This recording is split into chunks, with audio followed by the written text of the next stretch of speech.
Okay, so I just don't know how you did this with Jess, Vanessa, and Colt. But next week Girl, on part two, we see that girl, Vanessa appears and her and Jess are just going at it. it's What can you tease? girl. What Let can me tell you something. I was like, okay.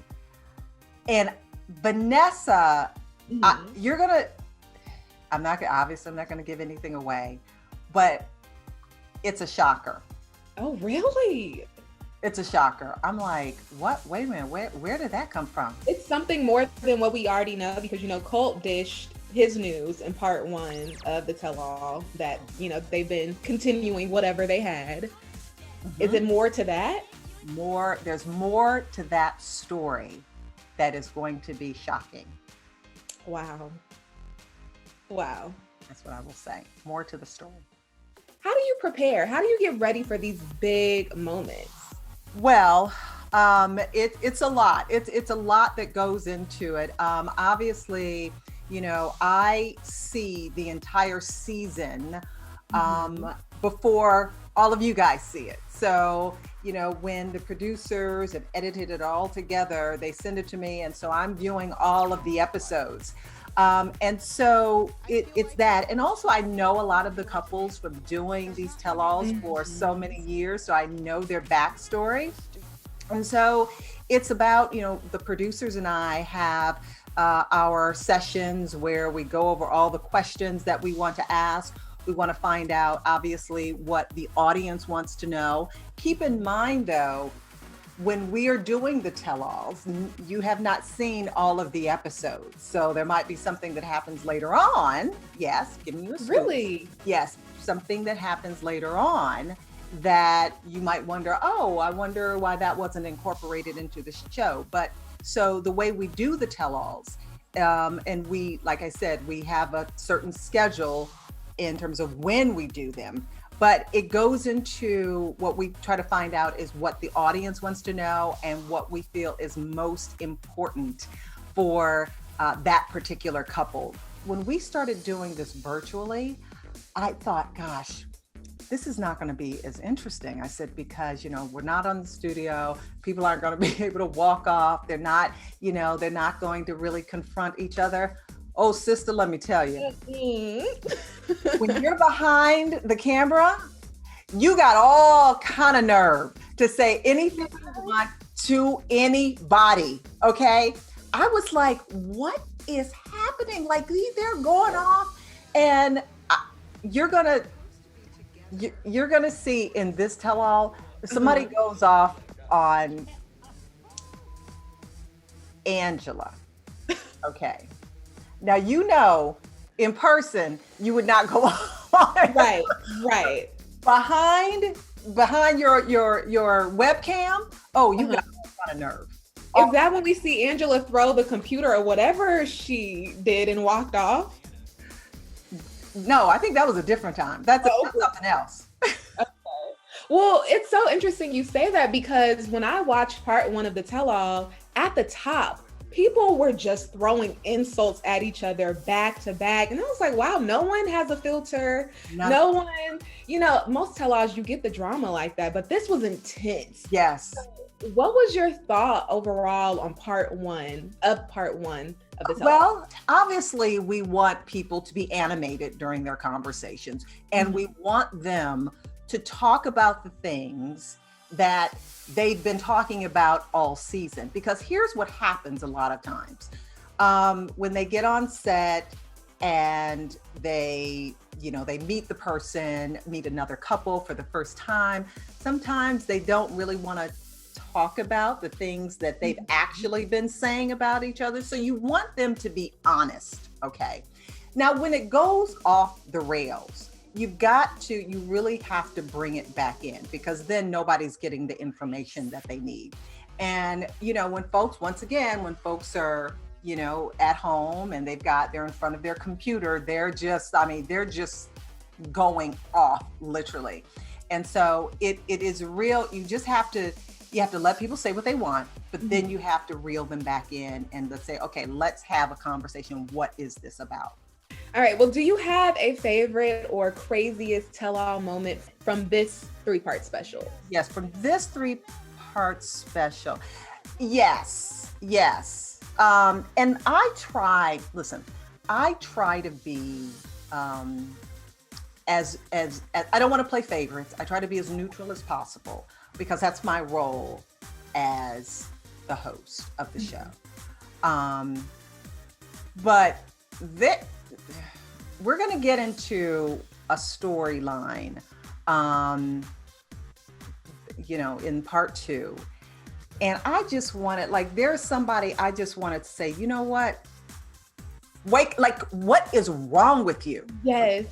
Literally, what is wrong with you? And if I had been there in person, I don't know what I would have done. But it's, I just felt like you really, somebody I'm just not understanding. I'm just really not understanding what is their motive for doing what they're going to be doing. Okay. Well, without saying their name, what's the piece of advice you would give them? Can you tell me that?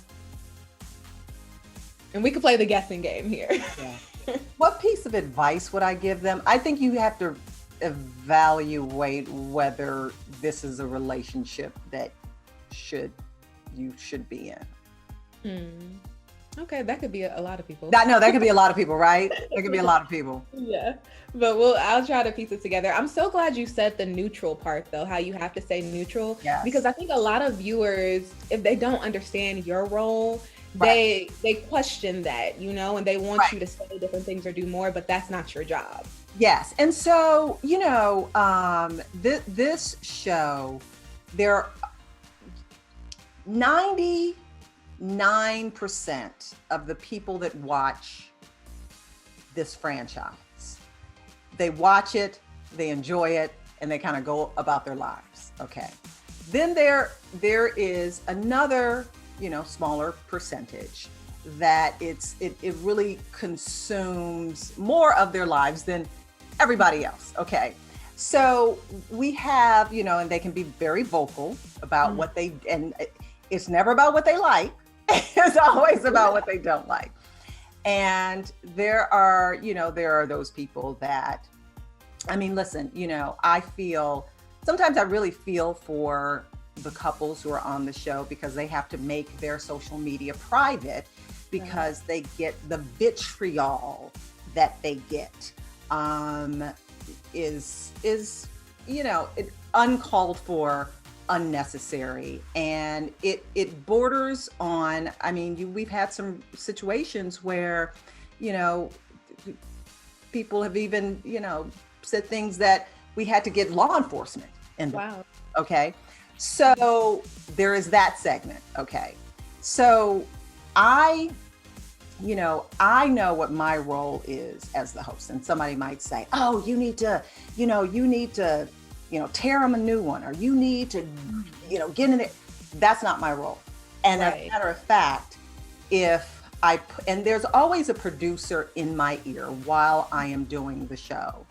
And if I sound as though I'm, being a little too hard on somebody, they will say, okay, Shaun, okay, you may have a personal opinion about it, but pull back a little bit.